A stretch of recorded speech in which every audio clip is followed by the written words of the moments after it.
Merci de nous rester fidèles. Bonsoir à toutes et à tous. Bienvenue à cette principale édition. Tout de suite, les titres. À la une de ce journal, l'appel au dialogue lancé par le chef de l'État est diversement apprécié dans le landerneau politique. Babacar Gaye du PDS affirme qu'il n'y a jamais eu de dialogue. Abdourahmane Ndiaye, conseiller du chef de l'État, lui se réjouit de cette main tendue à l'opposition. Près de 500 milliards engloutis au profit de l'éducation et de l'enseignement supérieur et pourtant, ça ne marche toujours pas. Un investissement que le chef de l'État juge excessif au moment où des enseignants attendent toujours la satisfaction de leur plateforme revendicative. De foire aux échanges, la FIDAK passe à une foire aux complaintes. 4 mois après un incendie qui a mis fin brutalement à leurs activités, les exposants du pavillon vert de la dernière FIDAK courent derrière leur indemnisation. Ils menacent de s'aborder toute autre foire qui se tiendra au CICES. Si rien n'est fait pour les dédommager, ils ont tenu une conférence de presse. Vous les entendrez dans ce journal. Yoff s'apprête à commémorer l'appel du mardi. À quelques jours de l'événement, un retoilettage des maisons pour bien accueillir les convives. Enfin, retour à Diacksao qui vient de clôturer en beauté son gamou annuel. Le village qui fut le lieu de retraite spirituelle de Mame Abdelaziz Sy Dabakh est en proie à un manque d'infrastructures de santé. Le seul poste prévu à cet effet est fermé, faute de personnel. Voilà pour les titres. Le développement, c'est tout de suite.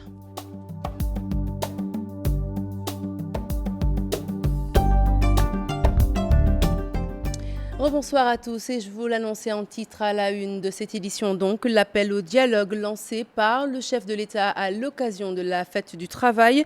Du côté de l'opposition, du PDS précisément, on continue de faire la moue. C'est le cas de Babacar Gaye, porte-parole du PDS, qui déclare qu'il n'y a jamais eu de dialogue du côté du camp présidentiel. Eh bien, on applaudit. Abdourahmane Ndiaye, conseiller du chef de l'État Macky Sall, magnifie cette main tendue à l'opposition. Nafissatou Silla. Le président Macky Sall a lancé un appel au dialogue entre l'APR et le PDS. Babacar Gaye, porte-parole du Parti démocratique sénégalais, dit ne pas croire à cet appel au dialogue.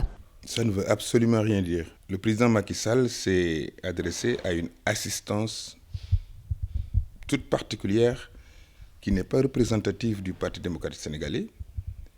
Ensuite, dans des circonstances tout aussi particulières. Si le président Macky Sall estime qu'il doit se retrouver avec le PDS ou avec son opposition, c'est ça qui est plus juste, il n'a qu'à passer par les voies qui sont prévues par l'État, je veux dire, de manière solennelle. Abdourahmane Ndiaye, conseiller spécial du président de la République, reste convaincu que l'APR a toujours été ouverte à un dialogue, mais il relativise. Est-ce un appel pour que tout le monde soit phagocyté? Ce ne serait pas bon pour l'intérêt du Sénégal. Parce qu'on a besoin d'une opposition. Par contre, on n'a pas besoin d'une inimitié, d'une hostilité. Selon lui, cet invite est juste symbolique. C'est bon, cet appel, pour apaiser. Mais je vous dis que l'appel est dans notre formatage, est dans notre gène en tant que parti. Babacar Gaye, toujours dans sa logique, estime que ce dialogue n'a aucun fondement. Si le président Macky Sall doit discuter avec son opposition, il doit d'abord lui permettre de s'exprimer. Malheureusement, il fait pire que Yahya Jammeh en refusant à l'opposition une expression démocratique. Une majorité ne sert pas toujours à écraser une minorité. Pour l'heure, rien ne prédit une suite favorable à cet appel au dialogue entre l'APR et le PDS. Mais ce qui est sûr, c'est que le PDS entend rester une opposition forte. Près de 500 milliards injectés pour la seule année 2016. C'est le montant du budget consenti par l'État au profit des secteurs de l'éducation et de l'enseignement supérieur. Un budget que le chef de l'État Macky Sall juge démesuré, d'autant qu'il n'a pas réussi à apaiser la tension qui sévit actuellement dans le secteur. Interrogés sur le sujet, certains enseignants déclarent n'avoir toujours pas ressenti les investissements déployés à leur profit. Aminata Mbaressou, Diafaraba, reportage.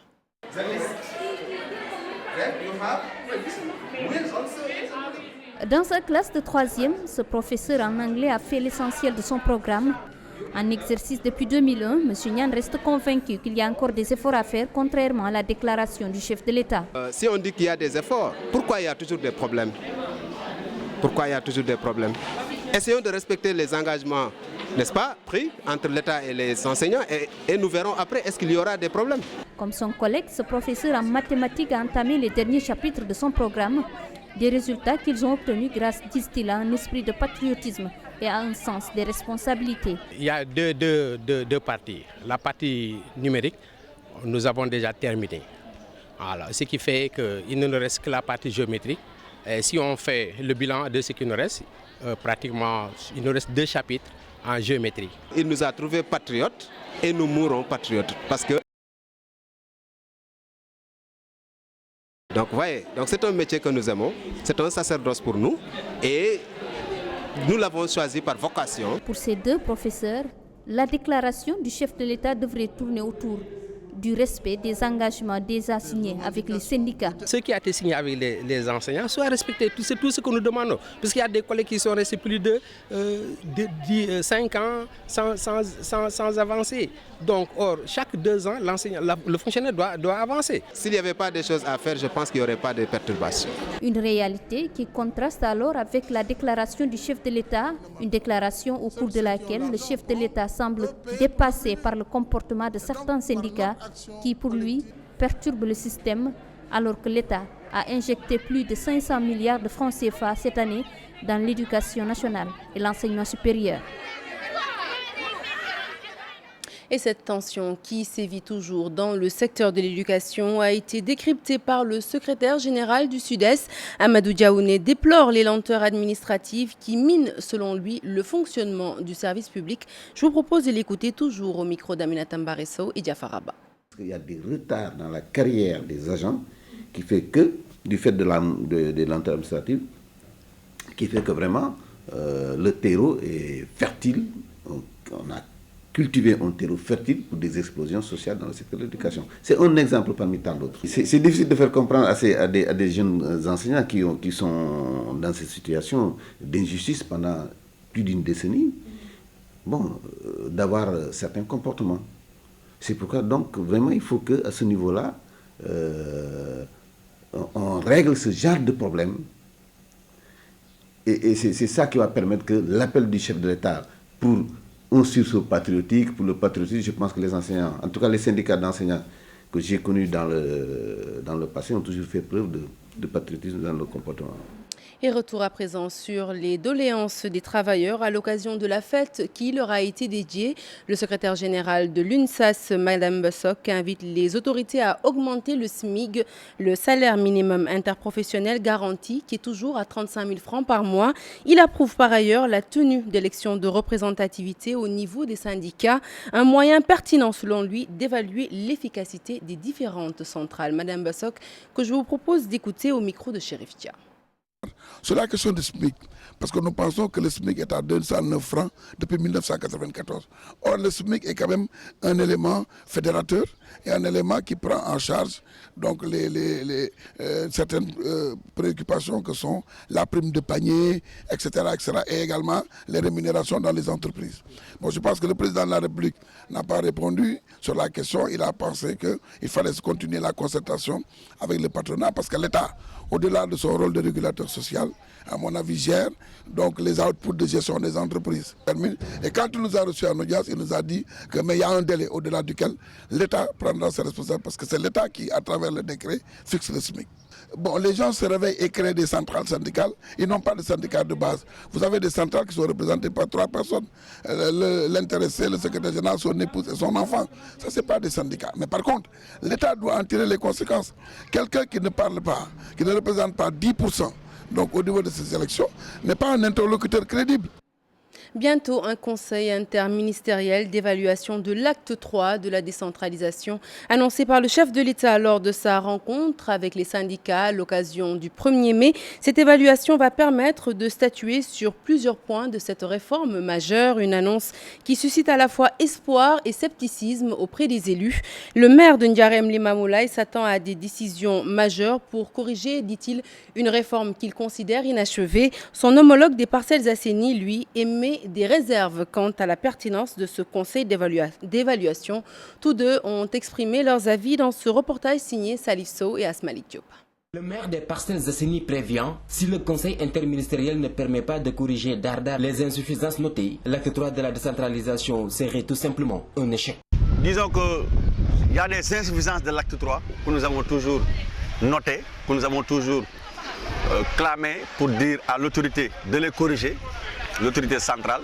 Il y a toujours ce retard que nous ne comprenons pas, ce manque de volonté politique de régler ces problèmes de l'acte 3. Mais nous pensons que d'ici fin mai, début juin, que le président de la République vraiment donnera mandat ou bien exigera de son gouvernement de régler ces problèmes-là. Parce qu'on ne peut pas continuer à jouer avec le vécu des salariés, avec le vécu des employés. Ce n'est pas normal. Le redéploiement du personnel, la racine du mal. Les charges sont lourdes, les retards de salaire réguliers, les arrêts de travail dans les districts sanitaires municipaux fréquents. Le problème du paiement des salaires sera au centre des débats lors de ce conseil interministériel des fonds sommaires. La grande difficulté, je crois, moi je n'en parle pas souvent, c'est le problème des salaires. Ou c'est l'angoisse des maires. Parce qu'à chaque fois qu'on arrive le 15 du mois, les gens ne dorment plus. Ils se disent que Dieu nous aide. Je crois que l'État est en train de tirer les enseignements de l'acte 3. Je crois que d'ici peu, il y aura certainement des mesures salvatrices qui vont être prises. Parce que dans le cas contraire, les communes risquent d'être asphyxiées. L'acte 3 de la décentralisation semble plomber le fonctionnement de certaines collectivités locales de la région de Dakar. Soyez patients, l'acte 3 est évalué 1 an seulement après sa mise en œuvre, contrairement à l'acte 2 apprécié 4 ans après le découpage administratif de 1996, a rappelé le chef de l'État aux syndicalistes. C'était ce dimanche au Palais, lors de la traditionnelle cérémonie de remise des cahiers de doléances. Et puis, je vous l'annonçais en titre, la FIDAK, la foire internationale des échanges, devenue une foire aux complaintes avec un incendie qui a ravagé leur stand et causé d'importants dégâts matériels. La 24e FIDAK laisse un goût amer à de nombreux exposants. Ces derniers disent courir derrière une indemnisation 4 mois après la tenue de l'événement.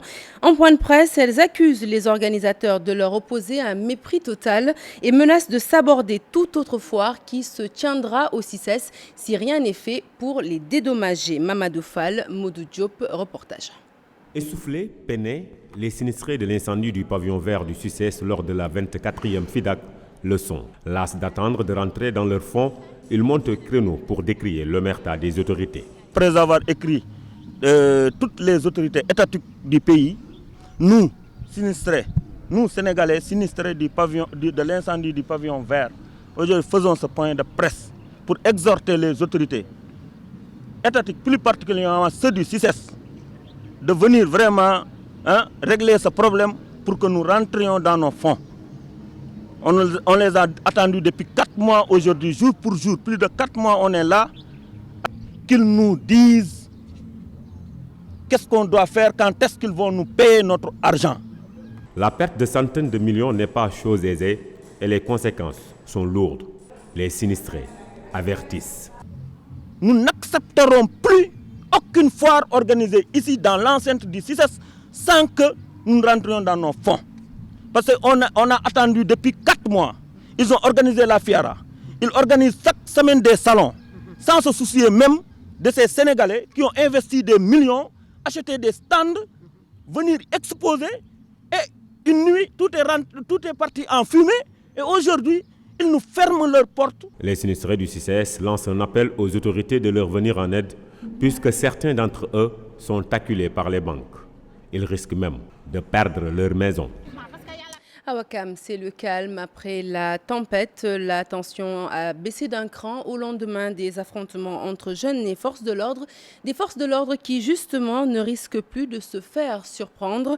Un important dispositif sécuritaire a été mis en place, et ce, pour annihiler toute forme de violence. Maïmouna Ndia et Tierno Laurent Mendy ont fait le déplacement sur place. Reportage. Rond-point, arrêt de bus, entre autres lieux de forte concentration humaine. Les forces de l'ordre sont partout à Ouakam. Et qu'en pensent les habitants? La présence des forces de l'ordre nous donne espoir. Vivement qu'ils veillent sur nous. Les forces de l'ordre ont pris les devants. Les manifestants sont avertis. Rassuré, ce père de famille l'est. D'ailleurs, il organise des rencontres d'échange et de partage pour conscientiser les jeunes. Dans ces genres de situations, nous consultons les populations et leur expliquons clairement le danger. Et nous, en tant que notables, nous faisons des prières. Tout le contraire de ces jeunes. On dirait que c'est de la provocation, mais nous jeunes, nous ne comptons pas baisser les bras. Mais lii mënul tax ñun boy Wakaam ñu dellu ginnaaw. dafa ñaaw parce que dañu xëy suba teel tey ñu gis ñu tëj Wakaam gi yëpp quoi. Ça c'est du jamais vu. Tout le quartier est encerclé et les forces de l'ordre pensent que nous allons brûler des pneus. Nous ne l'écartons pas certes, mais nous attendons le feu vert de nos dignitaires. dafa am ay kilifa rek ñuy déglu bu ñu jógee si loolu li ñu war a def dinañ ko def incha allah. À Ouakam, le climat est en ce moment apaisé. Les personnes âgées sensibilisent. Cependant, ces jeunes Wakamois réclament toujours leur terre. Et de Ouakam, nous allons à Sédhiou où le FONGIP est décrié par de nombreux jeunes à la recherche de financement. Ces jeunes affirment avoir déposé leur demande de financement mais déclarent être toujours dans l'attente d'une réponse. Cela fait des mois maintenant. Une situation qui les fâche et les pousse à remettre en cause l'effectivité et l'efficacité du fonds de garantie des investissements prioritaires. L'organisation a toutefois réagi en dépêchant une équipe pour aller à leur rencontre. Une correspondance signée Bakary et Salah Samba. Les jeunes entrepreneurs de la région de Sédhiou sont très remontés contre le FONGIP. Selon ces jeunes, les projets déposés au FONGIP sont rangés dans les tiroirs. Conséquence, les jeunes du Pakao sont plongés dans le chômage. À l'unanimité, il n'y a personne aujourd'hui à Sédhiou qui est satisfait des services du FONGIP parce que les gens ont eu à écrire des projets et des projets très chers qu'ils ont déposés au niveau du FONGIP, mais il n'y a pas eu de suivi. Donc la majeure partie des entrepreneurs à Sédhiou n'est pas satisfaite des services du FONGIP. Ces jeunes entrepreneurs demandent à Doudouka de changer de méthode. À eux, à leur niveau, de changer leur méthode et de nous écouter et surtout nous côtoyer pour voir ce que nous voulons faire et ce que nous sommes en train de faire. Parce qu'il y a des entrepreneurs qui n'ont pas attendu le FONGIP. Moi qui vous parle là, je ne savais même pas que le FONGIP existait et j'ai commencé à travailler. C'est après qu'on m'a informé du FONGIP et j'ai fait ce que je devrais faire. Un de leurs agents est venu dans ma ferme, a visité, a écrit. Il a passé plus d'1 heure de temps chez moi pour voir ce que je suis en train de faire et mes ambitions et les emplois que j'ai créés. Venu rencontrer ces jeunes entrepreneurs, le FONGIP promet de corriger. Donc il y a eu certains entrepreneurs effectivement qui ont parlé de ces dysfonctionnements. Je pense que le FONGIP a pris bonne note. Il y a quand même, je le répète, des entrepreneurs qu'on a pu financer à Sédhiou, c'est un peu faible, je l'avoue, mais nous sommes dans une dynamique de relever ce défi et c'est pour cela aujourd'hui on est à Sédhiou. On a démarré par Sédhiou, surtout pour la jeunesse, avec une nouvelle feuille de route, donc regrouper les jeunes, leur parler parce que souvent on a des problèmes d'information, on a aussi des problèmes de structuration. Depuis sa création, les jeunes de Sédhiou ne sentent pas l'existence du FONGIP. Ils exigent le financement des projets dans les plus brefs délais. Allez, parlons santé à présent avec l'hôpital pour enfants de Diamniadio qui vient enrichir le cercle des infrastructures dédiées à la santé. Pour une meilleure prise en charge des patients, une journée de don de sang a été organisée par les responsables. Population riveraine et blouse blanche ont répondu massivement à l'appel. Un engouement qui a permis d'atteindre largement les objectifs visés. Reportage sur place, Ousseinou Thiam et Biradiagne. Aux nombreuses sollicitations en sang auprès du Centre national de transfusion sanguine, l'association sportive et culturelle de l'hôpital pour enfants de Diamniadio a jugé nécessaire d'organiser une journée de collecte de sang. Si on aide le Centre national de transfusion sanguine, on s'aide nous-mêmes parce qu'on en a besoin, on collabore avec eux. L'association qu'on a mis en place, qui avait pour vocation un peu de réunir le personnel autour de l'idéal du sport, de la culture et du social, on s'est dit quand même qu'il fallait organiser une activité d'envergure sociale en y impliquant tout le personnel, la direction et l'ensemble des services, notamment le service social qui nous est d'un grand apport par rapport à l'organisation de cette journée. Donc c'est là qu'est parti le constat et pourquoi on a mené cette activité. L'élan de mobilisation des populations environnantes et du personnel de l'hôpital a permis de dépasser largement les attentes. Nous sommes peut-être avant midi, on a presque dépassé la centaine. Il y a le lot qui attend, c'est plus de 150 personnes qui sont déjà là. Alors que le bus avait prévu de faire des rotations parce qu'il y avait beaucoup de personnes qui s'étaient manifestées. Voilà, vraiment c'est un sentiment de satisfaction. Et c'est un devoir accompli puisqu'en fait nous sommes aussi une structure qui est grande consommatrice de produits sanguins et ses dérivés. Un acte citoyen pour sauver des vies selon les donateurs. Ça a été toujours mon souhait de donner du sang. C'est aussi pour sauver des vies des gens qui perdent le sang en accouchant et des gens qui font des accidents sur les routes. De l'avis des responsables du centre de transfusion sanguine, il est aujourd'hui important de briser le mythe de ceux qui s'abstiennent à donner du sang. En outre, il révèle qu'actuellement, les banques du centre sont à l'abri d'une éventuelle pénurie de sang.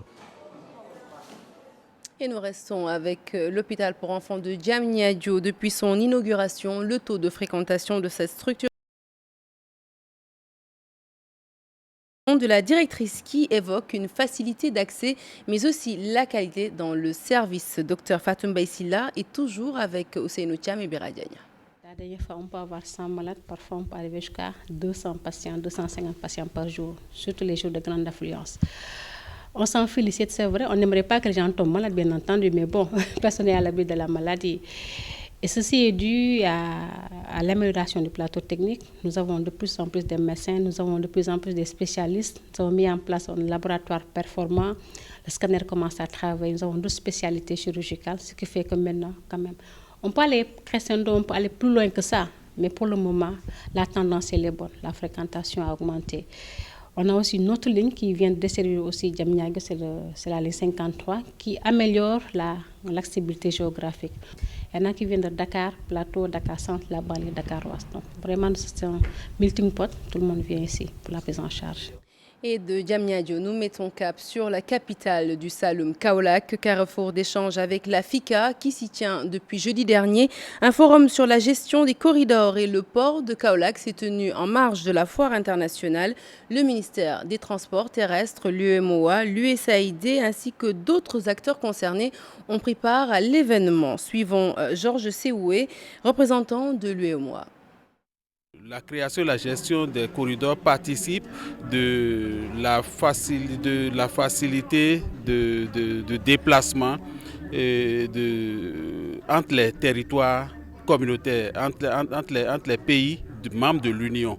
Alors là, il faut dire que 11 corridors sont créés et les comités de gestion sont en train d'être mis en place à l'heure actuelle. Donc, au titre de l'exercice 2016, il est prévu la mise en place de 2 corridors, dont un concerne le Sénégal. Il faut préciser que quand on parle de corridor, c'est un ensemble d'infrastructures qui relie plusieurs pays. Il faut que au moins 2 pays de l'Union soient concernés. Et quand on parle de corridor, soit ça part d'un port, où ça aboutit toujours à un port. Étant donné que la foire est un événement qui regroupe, qui réunit des acteurs de différents pays, ce n'est pas une foire nationale, c'est une foire internationale. Donc il faut dire que tous les pays sont actuellement à Kaolack et sont en train de passer à cette foire. Ça permettra aux opérateurs économiques qui sont arrivés d'échanger entre eux et cela participe à faciliter les échanges intracommunautaires dans l'espace UEMOA. Et puis sachez que la FICA, la foire internationale de Kaolack, se tiendra au complexe cœur de ville de Kaolack jusqu'au 8 mai prochain. À Yoff, la communauté laïenne s'apprête à commémorer le traditionnel appel au mardi de Seydina Limamoulaye. Dans les maisons, les préparatifs vont bon train. Les fidèles mettent les petits plats dans les grands pour bien accueillir leurs futurs convives. Aïssatou Paye, Modou Diop.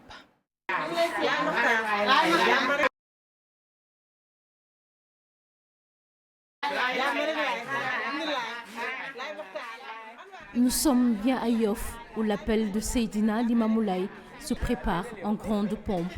Chez Libas John, un seul mot d'ordre, nettoyer, retaper la maison pour accueillir les invités. En ce moment, nous attendons les hôtes. Nous préparons les maisons. Comme vous pouvez le constater, tous les habitants de Yoff nettoient leurs maisons pour mettre les invités à l'aise.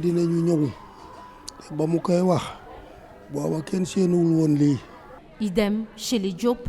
Au menu, lecture du Coran pour se rappeler l'œuvre du mardi. Tous les jours, nous lisons le Coran. Nous n'avons pas une autre occupation. Seydina Limamou Laye nous a appris cela, c'est ce que nous faisons tous les jours, apprendre et lire le Coran. Nous ne pouvons que suivre ses recommandations. Le mardi, il avait dit, mettez vos invités à l'aise, faites tout pour les accueillir au mieux et c'est ce que nous allons faire.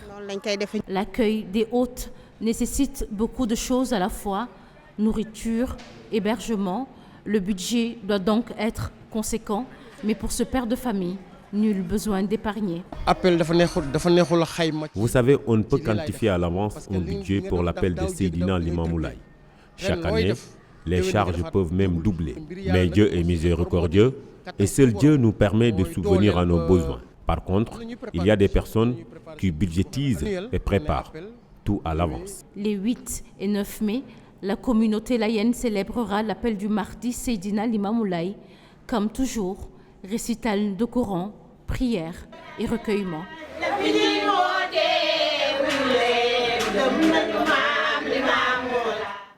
Et au moment où Yoff s'apprête à célébrer plutôt l'œuvre du mardi, Diacksao clôture son gamou annuel, la 117e édition plus précisément.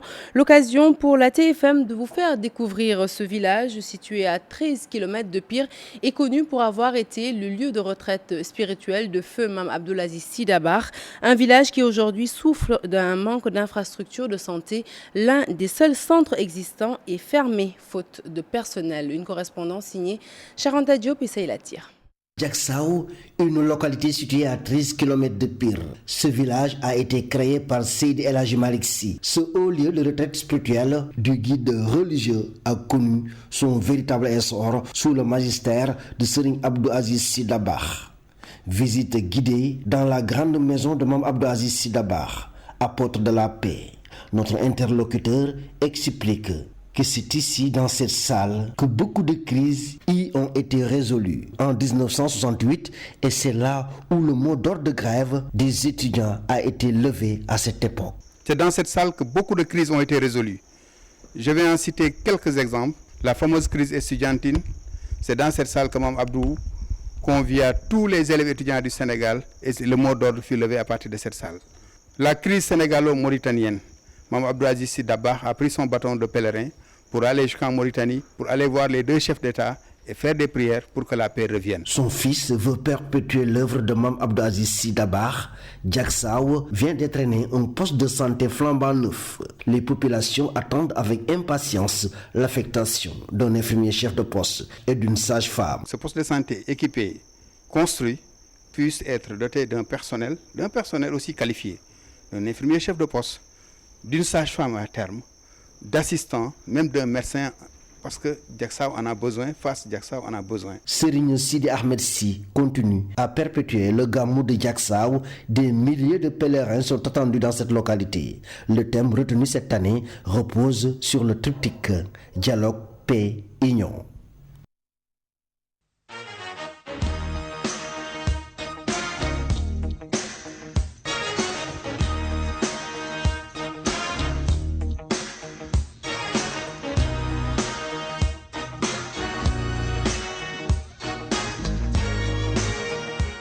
Bienvenue dans la page des sports que nous ouvrons avec du football. Le dernier match de la 21e journée vient de se terminer au stade de Demba Diop. Le Casa Sport s'impose 1-0 face à l'USO de Ouakam mais retrouve sa place de leader au classement. Et toujours à 21e journée de Ligue 1, sachez que la Linguère de Saint-Louis a reçu et dominé l'AS Douane 2-0. Une victoire qui la propulse provisoirement à la deuxième place du classement avec le même nombre de points que le premier Djambar, c'est-à-dire 32 points. Un reportage signé Ousseynou Diop et Abusek. Ce sont les douaniers qui ont pourtant obtenu les premières occasions de cette partie sans pouvoir les concrétiser. À la 36e minute, Pape Inouba, le meilleur buteur du championnat, fait la différence. Son tir est dévié par le défenseur de l'AS Douane.